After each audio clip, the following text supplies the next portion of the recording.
Good afternoon, good evening, good morning, wherever and however everybody is listening. Hopefully, everybody is doing well out there on the internet lands. Life is going very, very well for me, and we have a really, really good show ahead for you. Just a side note, I literally broke my wedding ring. It's not broken, but there's a chip of it missing. So, yes, I'm still married, but you could see my ring tan line.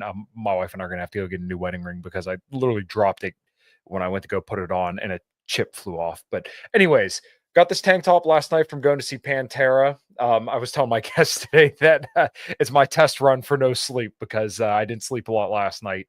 So, as everybody knows, my daughter's going to be here within the next few weeks. I'm very, very excited. So, if you feel generous enough today, please feel free to super chat. I would greatly appreciate it. We're going to need every single penny we can get to make sure our little girl has the absolute best life possible. But you didn't come to hear me talk about all that stuff today. Did MAGA get duped? My guest and I have both been talking about this quite a bit. It's been very interesting over the last couple of weeks, considering some of the stuff that's been going on lately.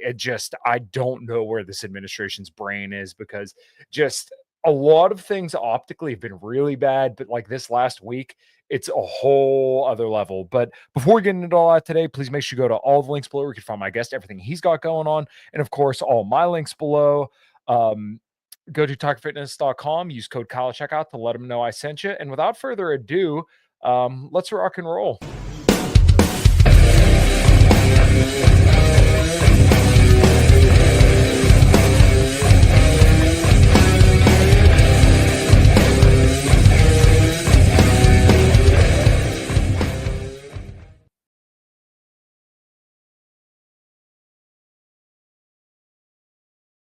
And welcoming back to the show, my dear friend, Mr. Daniel McAdams. How are you doing, sir?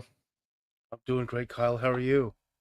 Very, very good. And as I said in the introduction, I'm very excited to have you back here. It has been a hell of a last week, last month. What the hell's all going on? Yeah, it seems like the implosion of the administration. It's interesting to see such a crack in his core support, it seems like. And as much as I would rather see it perhaps based on principle and losing faith in the fact that he was supposed to be the peace president, um, nevertheless, I can't say that he doesn't deserve it because he's treated his supporters with such an incredible level of contempt, particularly today in a post that he did on his Truth Social, where he called the people who wanted to see the Epstein files his former supporters. It's astonishing to see someone like that turn his back not only on key positions, key personnel in his administration who've called for it, but literally his own son, Donald Trump Jr., who is on record several times, on video several times, calling for the release of these. So it definitely seems like an implosion in the person of President Donald Trump. Yeah, I couldn't agree more. And it's just so bizarre to me to see someone who campaigned on this, right? And I mean, regardless of whether you believed him or not, I never really did. When they first started declassifying stuff, I'm like, oh, that's actually surprising. But, it was essentially stuff that had already been out there. It was more of just kind of putting a government stamp on it. But they campaigned on this so hard, specifically some of the people that are in the administration now, with Dan Bongino, who I know I think both you and I had a little bit of a run in with, and he called you a quote unquote Nazi, which, like, you Yeah, serious? You're a Republican. You're supposed to be this big conservative man, but you're calling another guy a Nazi? Like, yeah. whatever. And Cash Patel saying, "Oh, we're going to release all these Epstein files," and then all of a sudden, um, there's a video after they told us there was no video, and there's no list after they said they were going to release the list, and it's on Pam Bondi's desk. I just, what do you make of it? It's the Fox News administration. I mean, literally, it seems like everyone is at administration. There are no adults there. There are people who are talking heads at Fox News, and President Trump saw them on TV and said, "Wow, I like that person. Oh, his name is Hegseth. I'll take him. Oh, her name is Bondi. I'll take her." And that's what happens. And it's one of these things, Kyle. You're still a young lad, so you haven't really had it hit you in the face yet. But when I was young, I always not necessarily looked up to, but I looked at people in government I mean, I grew up in the Reagan era, so I looked at people who were then significantly older than I am and thought, wow, these guys, I may not agree with them, but they're put together. Right. They're pretty smart people. They seem to know what's going on. They seem to be very clever, good education, what have you. And as the older I get, and maybe it's just the quality of our leadership has changed, but they just look like a bunch of knuckleheads, who can't fight their way out of a paper bag, intellectually or even physically, perhaps. It's a real disappointment. I'm going to go back to being, 17, Ronald Reagan. Mhm. Yeah, and unfortunately, I don't think it's just back then. I really do think it's most people nowadays feel very, very similar to the way that you do now, where it's kind of like I know at least I feel very, I don't even want to say jaded, but I kind of look at the administration. I'm just like, these are a bunch of bumbling buffoons. Like everything that they've done, even the stuff that I agree with when it comes to like the optics of it, it's just been so incredibly just baffling how especially this last week with Epstein stuff, the Ukraine war, even going about the mass deportations and the people who they're deporting and why they're deporting them, better yet, just everything they're doing is just such an optics nightmare. And it's like you guys came in with the popular support of the people. All your efforts were, largely approved of. People wanted deportations, people wanted less government, people wanted Donald Trump to lead the country to the golden age, quote unquote. But it really seems like he took all this political capital and just dropped it and has done absolutely everything to grab defeat from the jaws of victory. Yeah. Yeah, it's a big Yeah. golden turd, is what it turned out to be. But it does remind one, and I have not, I don't know that I've ever seen one, but I can imagine what they're like, a reality TV show. It seems like it, where there are no consequences. Everything is scripted, and I did see one like many years ago. I saw a few of them. But everything is scripted. There really are no consequences. You feign horror, you feign anger, but everything is sort of artificial. There's a sense of artificiality about the entire thing. And I don't vote, but I wanted Trump to win because I couldn't stand the other people. We've already Of had him course. for 4 years and they were awful. And I did think that, hey, it can't hurt. After all, he is courting libertarians, so even though he's probably lying, at least he recognizes that we are a force to be reckoned with. And we started off good. And, pardoning the J6ers was a great move. Yes. Ross Ulbricht was a great move. Hmm. Those are two great things. Bringing in Elon Musk to bring in these smart young kids. I mean, these kids are like 19, 20 years old, super smart, going in there. And what did they do? They showed us that the government that we have is not the government we actually need. It's bloated, it's useless. People haven't gone to work for years and nobody noticed. They have 2 or 3 jobs. I Yeah. mean, everything that we dream about as people who are opposed to the state, it was revealed to us right then and there, and we were ecstatic. And in fact, we planned a conference. I think it was in late March, down here in Texas, and it was for the most part very positive Trump, and that was that era.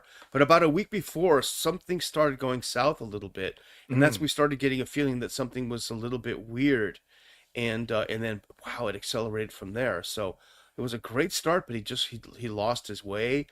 I don't know, I don't know exactly what it was, but there are quite a few sort of road signs along the way. Yeah, I agree.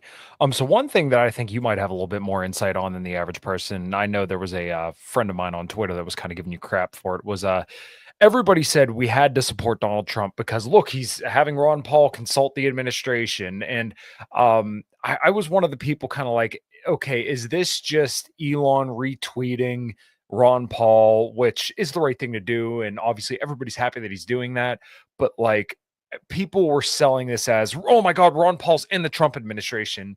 It's kind of like, oh, well, maybe we should pump the brakes. So what was your perspective on that at the time? And how do you look back at that now? Well, it may not have got as much attention, but Dr. Paul explicitly said, I'm happy to be consulted. I'm happy to give my opinion, but I, Mhm, I have zero interest in any official role in the administration. You mhm, know. And so that was yeah. If Musk wanted to retweet him, if Musk wanted to hear him talk about the Fed, he'd be crazy not to. And mhm. millions of people, because thanks to Elon Musk, saw the things that Dr. Paul was saying at the time, and that's fantastic. But I think people they kind of drew the wrong conclusions, and I mean, Dr. Paul's not going to go on and throwing cold water on it. It's great that they were listening, that he was Mhm. listening, but he was not interested in a role, and there was never any offer of a role. It was just sort of optics again, and he doesn't resent that at all. He's just disappointed at how things have gone so far. Not only on the foreign policy front, but look at the one big beautiful bill. It's an absolute disaster, Mhm. and look at the people. Unfortunately, there are only a couple of them, but the people who are representing us in the legislature who've gone against it in the name of fiscal sanity, they've Mhm. been absolutely thrashed by President Trump, and I'm talking about Thomas Massey and Senator Paul. They've been Mhm. absolutely thrashed continuously. So it's that part of it is just, it's not only a disappointment, it's unnecessarily harsh disappointment. Yeah, I completely agree, and it was pretty disappointing to kind of see all this go down. And I think it was Jeremy Kaufman who had made this comparison because I was looking at this big beautiful bill, and all my right wing friends are saying, "Oh my God, immigration's the only thing that matters, so we have to pass this Hmm. big beautiful bill because it's going to give all this funding to ICE." And my question was, why should we trust that throwing more money at a problem is going to fix it? And I even did a little bit of research on this. So the Department of Homeland Security, which funds ICE, started back in 2001 or three, I think it was, whenever the Patriot Act and everything kind of came down. Um, its budget back then was $3.7 billion. Then in about, I want to say 2015-ish, or no, actually up until 2024, the budget had eventually increased to about 9.7 billion. Mm. Now, after passing the big beautiful bill, it's now almost $40 billion. So why should I buy the argument that throwing all this money at, ICE is going to fix this problem that you're after when, like, we know every other time the government throws money at something, it generally makes it worse. So, why should I bite on that? I've seen that argument as well many times, Mhm. and the premise is false. Yeah. The idea that, well, we have to pass this bill. Who cares? All that other stuff is bad. Mhm. Putting all this debt on our children and grandchildren is bad. Mhm. Nevertheless, we have to get these illegals out of our country. Well, that's easily solved. Pass a proper appropriations bill, Right. authorization appropriations bills, and separately pass a bill, or within the Department of Homeland Security, pass a separate bill with a Mhm. significant increase in the budget for ICE. That's Right. simple. You don't have to have it smashed into a bill with a over $1 trillion military budget. Mhm. It's a spurious argument, and I think it's one that was launched by the talking points crowd, the Mm. people who are waving up the Epstein dossiers at the White House and being part of the circus. The paid influencers are the ones that are given talking points, because you and I can't speak for you, but I'm sure you've seen it. You saw it at the time over and over and over. Oh, McAdams, what's your problem? We got to get these people out of the country, so just shut up. Mhm. And it all comes from central casting. Yeah, it's so Even the ridiculous dog to me, but agrees. yeah, he's pretty He's passionate like, about it too. he's mad. Damn it. Don't Yeah, deport how the me. hell are we gonna pay for all these kids and dogs? Damn it. That's right. That's Um, right. but I would elect him, actually. yeah, yeah. I mean, at least he probably wouldn't break anything, and if he does, then hopefully it doesn't work after that. But I mean, um, he's going to crap on the rug, but so is Trump. yeah, well, yeah, exactly. So speaking of crapping on the rug, actually, you and I have been kind of talking about the optics of the Trump administration. One thing that I really wanted to dig in with you today was specifically about the Ukraine situation. And I'm guessing you probably saw this a lot like I did. You and I probably both observed Trump's first administration and noticed that, like, oh, he actually was pretty hawkish on Russia, throwing out Russian diplomats, sanctioning Russia, and was the first one to send in deadly weapons to Ukraine. So many people pumped out the talking point that, oh, this never would have happened under Trump. But then now he gets in there and he's literally continued the Biden policy and even got us more involved by getting us in this minerals deal.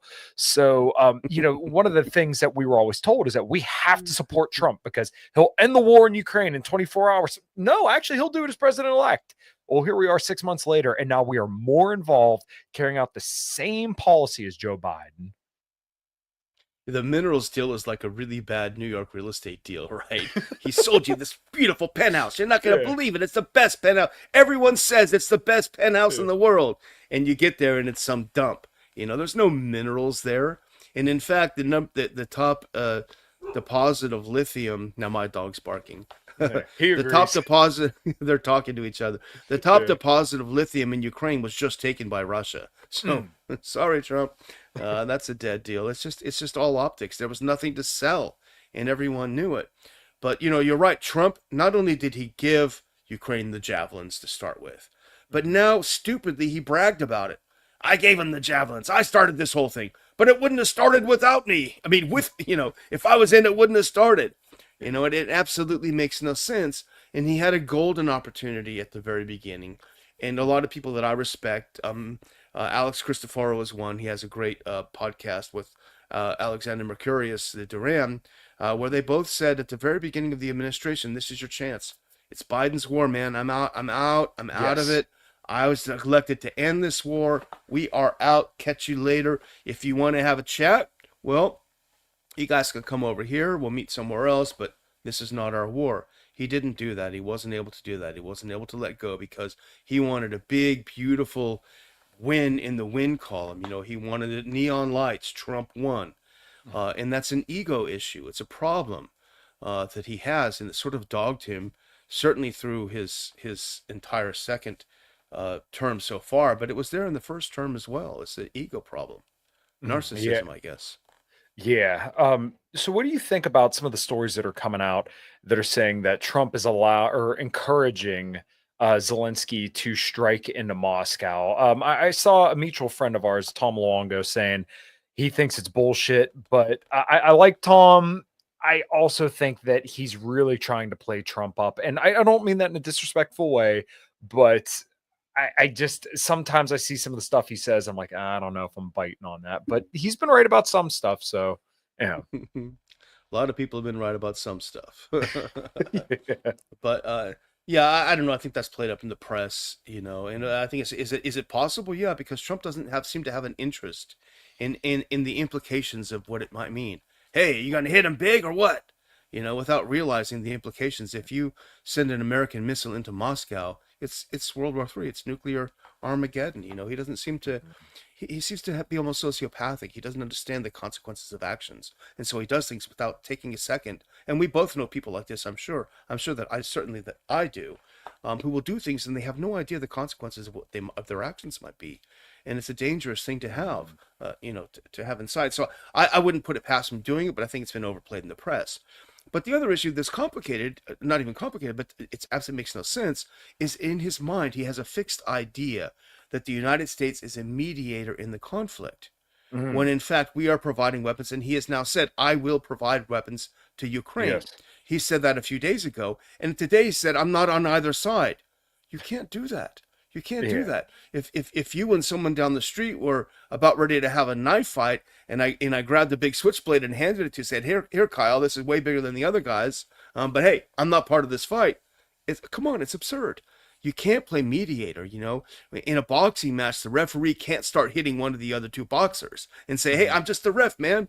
It doesn't work that way. So he doesn't understand that we are a co-belligerent. The United States is a co-belligerent. The only way for us to be an honest broker and to be a mediator in this is to stop being a co-belligerent.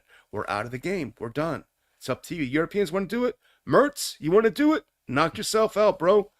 Macron, you can't even escape your wife from hitting you in the face. You're going to take on Russia? Knock yourself out. You guys go for it. Kaya Kallas, go for it. Go for it. All of these nobodies, von der Leyen, go for it. We're out of here. He could have said that, and it would have completely, and I'm being somewhat glib about it, to be honest, Mhm. but it would be completely over by now. And what would that mean? That means there would be thousands less Ukrainian young men dead. The demographics of Ukraine are absolutely horrific.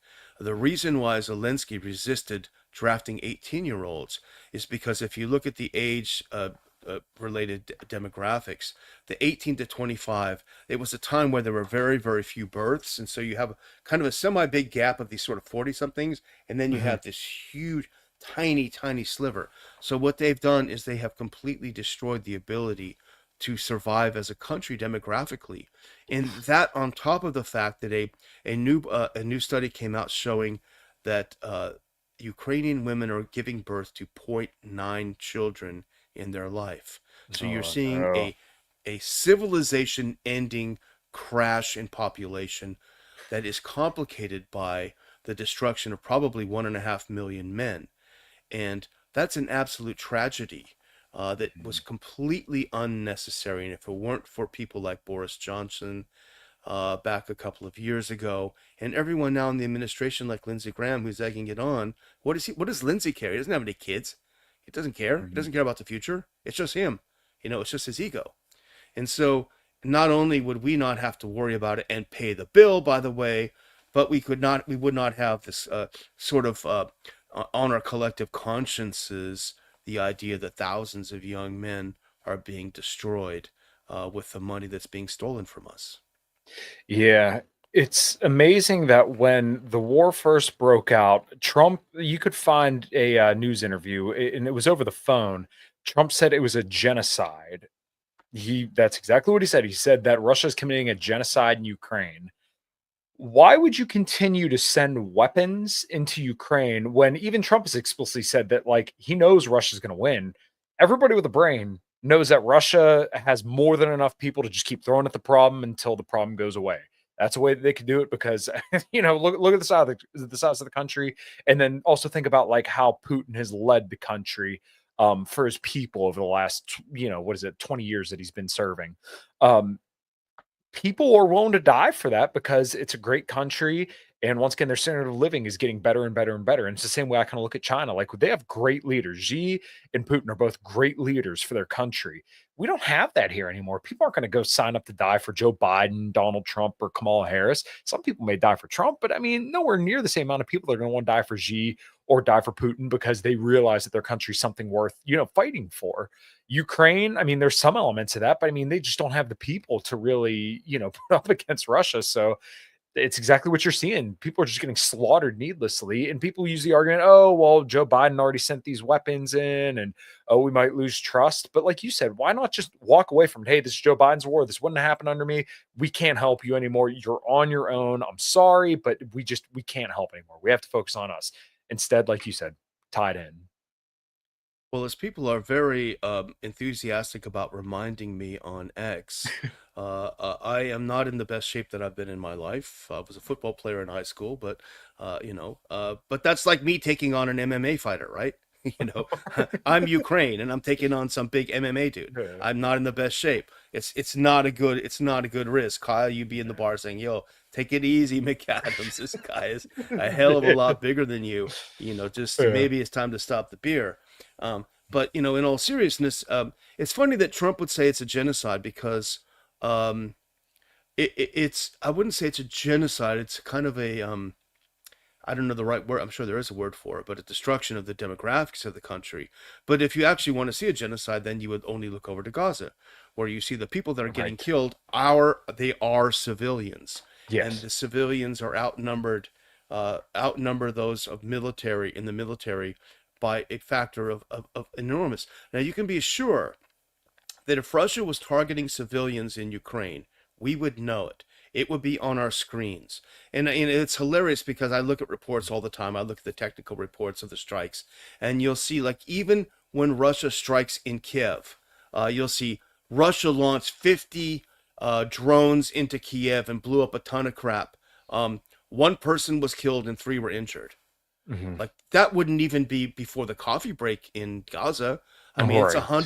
100 civilians a day on a slow day are killed in Gaza, and Trump can't bring himself to say a single word about it. So there is a genocide, but it's not happening, thankfully, in Ukraine. Does that mean that I think the Russians are the most moral people on earth? No, but it's Mhm. irrelevant. They are not targeting civilians. It's just a fact. Yeah, it's obviously tragic, but to your point, and I also wanted to talk about this a little bit today, because this goes back to the whole optics point, is that we keep hearing, oh, Trump and Netanyahu are fuming at each other. They hate each other, but what happens at the end of the day? He ended up striking Iran, which we're all told, oh, this is fine. The 12-day war is over, but with the way Israel acts, how can you be sure? Like, I'm not sure at all that, Israel's not going to go and start striking in Iran again or do something else to flame up tensions. They're such a rogue, just belligerent state. How can you believe that, like, this 12-day war was just Trump dropped some bombs on some nuclear facilities and then that's it? I have zero confidence that, this is over. Yeah, Bibi had Trump on speed dial like less than 24 hours into it. You got to get it. You got to save us, man. It's literally true. He Yeah. formally requested the U.S. assistance within 24 hours. So Mhm. again, back to that scenario that I launched earlier, slightly in jest. Here's me getting myself in trouble in a bar, and Kyle comes along. Hey, I got Kyle behind me, man. I can be as much of a jerk as I want to. Yeah. And that's what it was. So if Israel wants to hit Iran again, that's their business. But I'd say not another American dollar, not another American bullet, not another American bomb. I mean, we use 20%, 20 to 25% of our entire inventory of THAAD missiles in Mhm. the first week of this war. Ours, we paid for them. We paid Wow. for them. That's $1.5 billion on top of everything else we get them. And that doesn't even talk about the arrow missiles that they use that we given them, and all Mhm. the other ones, and just the cost of refueling their jets. All of these things were probably in for maybe $5 billion because they started a war, and they started a war. We were supposedly having consultations and discussions with Iran to solve it peacefully. They, at least if you believe the story, they went behind our back and did a sneak attack. So why the heck are we pulling their chestnuts out of the fire? If they want to go for it again, let them do it. But I certainly won't say it. But the FAFO is definitely in operation, because if you look at some of the damage, even though it is heavily, heavily censored in Tel Aviv and in Israel, Iran did some incredible damage. And here's a little bit, by the way, Kyle, a little bit of an indication as to what the capabilities of the Iranian missiles are. The Iranian strike at the U.S. base in Qatar, it was kind of a symbolic, okay, what's gonna kind of hit you, don't worry about it, that kind of Mhm. thing. Um, it struck a extremely important, extremely sensitive radar facility at the base. That's the only thing that they struck, was Mhm. that very specific thing. And if you look at the satellite photos, everything around it was completely normal. It was just that. It Mhm. looked kind of like a bubble. It was just that bubble. And it wasn't a huge target. It was just that was struck. That's the accuracy of Iranian missiles. So, and the Israelis know this, and they know if they launch again, they're going to have to reach out to the U.S. again. But guess Mhm. what? The cupboard's bare now, right? There's not much left to give them. So, I just say, if you guys want to do it, go for it. Just leave us out of it. Yeah, well, unfortunately, I don't know that it's going to be the case. I was a little hopeful initially because when Iran had initially started striking Israel, they didn't immediately strike. America didn't immediately jump in, which was kind of a surprise for me because, um, I was a little bit of the mind about a year ago that, yeah, if something like this were to happen immediately, but eventually Trump did cave. So, I don't know what to believe, and I'm curious your thoughts on it. Do you think Trump was negotiating in good faith, or do you think it was legitimately him trying to lull them so that way Israel could strike? Well, if you look at some of the things, you could find them easily on X. Steve Witkoff said some Sure. strange things that indicated that he was not a good faith negotiator. Mm, So I have some serious doubts about that. And hopefully the Iranians have learned their lessons. The United States, sadly enough, the U.S. government are a bunch of liars, and they have been for a long time. All we have to do is, I mean, just recent history, the Minsk I and Minsk II agreements that the U.S. was part of. And it wasn't us alone, of course. It was Angela Merkel in Germany. mhm. It was France as well. Was it Hollande in France? Who was it then? Sarkozy, whatever. They were all negotiating in bad faith, and they all knew it. They were just trying to buy time. So hopefully they've learned that lesson, that you can't negotiate with the U.S. It's not a reliable partner, and it's a shame to say that, because I'd like to think that that's not the case, but time and time again, it's been proven that these guys who run DC are just bad guys. They're bad actors. They're not good people. They don't have good moral character. Yeah, it definitely seems to be that way. And that seems to be a theme of the Trump administration's negotiation style is just everything's limp wristed, where they'll negotiate and they'll take all the good optics from it. But then as soon as anything becomes a bump in the road, they throw their hands up and say the other side's being unreasonable and then escalate. It seems to be a constant theme. You're no, that's exactly right, Kyle. Because this is like the synopsis of U.S. negotiation with Russia on Ukraine. It's like, okay, the Kellogg plan is an absolute turd, uh, Yes. and they keep serving it up. He keeps putting it on a nicer plate. Here, Putin, do you want this turd? You guys stop shooting, and then we'll give more weapons to Ukraine, and then it can start again. No, no, thanks. And over and over. And so when Putin refuses to do something incredibly stupid, which never in the history of the world, when you're winning a war, do you stop and say, okay, okay, we're done. We're okay, guys. Yeah. We're okay. It never happens. When you have the momentum and you're winning a war, you don't stop. It's common sense. And so the fact that Putin kept saying, no, I don't want the Kellogg plan. No, I don't want the Kellogg plan. That's what freaked Trump out and said, he's just not doing what I tell him. Well, guess what? Grow up.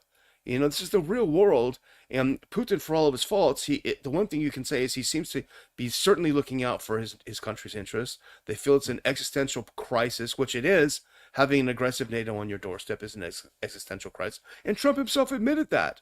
Remember, it was like a few weeks ago, a couple of months ago, maybe, I guess, when he said, "Yeah, I get it. NATO expanded up to his doorstep. I can see why he was ticked off about it. So he has kind of these like a little short, brief period of lucidity where he does understand the real world, and then he goes back on his phone and starts doing some crazy stuff."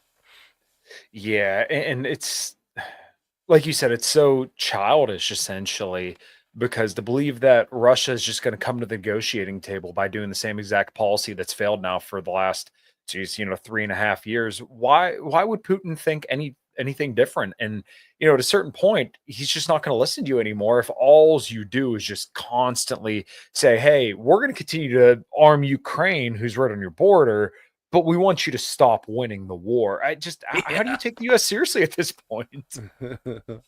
Yeah, it's terrible, and it's a shame to say it. It's a shame to say it, but things aren't going well, and now Trump is lashing out against the BRICS because he sees the economic writing on the wall. That because of U.S. foreign policy, because of U.S. using the dollar as a weapon, well, they use it as a weapon, it becomes kryptonite. People want to walk away from it. That's why BRICS was formed in response to this obsession with sanctioning everything in sight. So okay, you don't want us to use the dollar, that's fine. You don't want us to use SWIFT, you want to punish us? Okay, we'll find an alternative to SWIFT. And that's exactly what BRICS is doing. And it's not a currency, but Mhm. from what I've read and understand, it's sort of it's some sort of a use of a cryptocurrency sort of thing, or sort of the things that are beyond my comprehension, but the way to clear things in different currencies and what have you, so that they're going to, it's like water in a flood, it'll find its lowest level, and that's what's happened. So the U.S. has shot itself in the foot. And even with this ridiculous, absurd announcement by Trump a couple of days ago that, oh, we're going to put 100% secondary sanctions on anyone who buys Russian oil, well, they'll just say, okay, well, that's fine, we won't trade with you. It's like we keep like, if you keep doing this, I'm going to punch myself in the face again. Okay, go ahead. Yeah, That's what we're exactly. doing. And you mentioned BRICS, but I think about like the Latin America countries, and obviously our stupendous leader Marco Rubio has a real hard on for the South American countries. It's like, well, why they wouldn't be trading with China if we would just leave them the f alone, quit trying to coup everybody down there, quit sanctioning them. Why don't we tell Venezuela, hey, we want your oil. We'll give you all the sanctions relief in the world if you give us preferential treatment in your oil markets, and life will be good. Everybody wins. But instead, we're like, no, no, no. We're gonna steal your planes. We're gonna sanction you into oblivion, and then we're gonna wonder why China has influence down in South America. To me, it's so bizarre. Yeah, and here's a bonus. We won't screw up your economy so your hardened gangbangers come up to the US, right? It's a bonus. It's talk about a win-win. It's a win-win-win. Mhm. We buy your stuff. You guys, the ship's all raised through your, and you're not going to have these desperate people leaving your country coming over here doing weird stuff. It Mhm. doesn't, I don't know. I guess, we're too smart to get it. I don't know. Yeah. So I know we're a little over time for you. Let me read the super chat and I'll throw it over to you for closing thoughts. Conrail, thank you so much. Whether a country negotiates on the U.S. terms or outright refuses to negotiate, geez, I couldn't get that word out. DC and the war machine wins. Yeah, unfortunately. So I guess one last thing I want to end on because I want to end on a little bit of a high note. Um, we were talking about how there's low inventory on some of the U.S. weapons. A friend of mine, Buck Johnson, had quoted the great Dr. Paul and had said that one day the troops are coming home, whether it's by their own volition or not. Uh, do you think that's in the cards with how we're low on weapons and I think probably low on morale? Yeah, I mean, I think Buck is great. I have a huge admiration for him. He's a Yeah, cool he's guy. awesome. Yeah, he really is. And yeah, one way or the other. But I think the question Americans should ask themselves is, why are we forced to pay like 1.5 trillion at least for the military budget, and we don't have any weapons? Like, where does it go? It, I mean, as I said, we used 20% of our inventory in that 1 week war that wasn't even our war, and there's Right. nothing left. So where the heck's all the weapons? We don't have Mm. the capacity to build these weapons. I think we build don't quote me like how many, like 90 to 100 THAADs a year. They cost $16 million each or whatever. We just we're not able to build these weapons. So where is the money going? Well, I spent 14 years living in the Beltway, and I know where the weapons are going. They're going to, or the money is going, not the weapons. That might be a different idea. Yeah. But the money's going to McLean. It's going to Clifton. It's going to all these wonderful, fantastic mansions that you Mhm. can't even drive by without people glaring at you. It's a scam. And the sooner that American working people realize that it's a scam, I think that's when we can finally see some things starting to turn around. Yeah, well, let's definitely hope for that. I guess on that point as well, I know that you have a event coming up, which I wish I could attend, but my daughter's literally going to be born. I think not even Mhm. about a week before then. So why don't you tell everybody where they can support you and the event that I'm alluding to? Yeah, we have our annual, I hesitate to say DC, it's actually in Dulles, Virginia. Mhm. And we do it out there because you can easily fly into the Dulles airport, take a quick shuttle for 5 minutes, and get over to the Hilton over there. And it's a great event. I'm a little bit biased, but we always have great speakers, and we've got people that I really admire, and I'm humbled and thrilled that they will take their time and come from their own volition to speak with our people. And we have people like Colonel Doug McGregor, who's been there a few times before. We have my great friend Max Blumenthal is going to be there with his wonderful wife Anya Parampil, who I've known for a Oh, long great. time. We've got Natalie Morris from the Redacted show. Natalie and Clayton Morris, if you're interested in people who are not from the left, but who are critical of Trump and our foreign policy in an intelligent way, she's terrific. She's going to be there. Nassim Nicholas Taleb, one of the greatest thinkers of our time, the Black Swan, is going to be there. Right. So it's going to be a real great event. And aside from listening to people that are really brilliant people who I admire, it's also just being in a group of maybe two or 300 or so people who are like minded. Mhm. And you make connections, you make friends, maybe you make business partners, but you can trust these people because they're decent people. So, anyway, if your viewers or listeners go to ronpaulinstitute.org, we have like a little blue banner on the top, and that'll take you to getting more info and getting more ticket and getting some tickets if you can. It's a heck of a bargain to spend a day listening to some great people, and we just love to see as many people as possible packed into the room. Yeah, well, I went last year, and I'm very, very sad I'm not going to be going this coming year because it was a blast. I hung out with Dave DeCamp, who I know was a Mm. speaker for one of the groups there, and Patrick McFarland and my friend Ben. We all had a good time together, and it was last year was Professor Mearsheimer. Trying to remember who else, but yeah, there were a bunch of great speakers, and I just had a really, really good time last year, so I can't recommend that enough. And also the Ron Paul barbecue, correct? Yeah, that's not our project, but yeah, that's happening the week before down here in Mm. Texas. So if you want to burn your booties, come on down to come on down to, that's our friends at YAL putting that on for Dr. Paul's Oh, birthday. okay, gotcha, Um, gotcha. but it's gonna be a hot one. Yeah, for sure. All right, Dan. Mhm. Any final thoughts? Anywhere people could find you? Well, we do the show Monday through Friday. I only do it Monday through Thursday with Dr. Paul, the Ron Paul Liberty Report. As of now, we're live on Rumble at noon Eastern time. So catch the show and give us some comments as we go. Nice. Well, Dan, thank you so much for your time today. I really, really appreciate it. And everybody, thank you so much for the super chats. Conrail, thank you so much for donating. Real quick, one of the greatest things from Dr. Paul's The goal in politics, culture, and education is never seek power, rather to seek change of the minds through persuasion, one soul at a time. Yeah, I think that's awesome. Dan, one more time, thank you so much. I think we'll wrap there. Thanks, Kyle. Take care. Great talking to you Of again. course.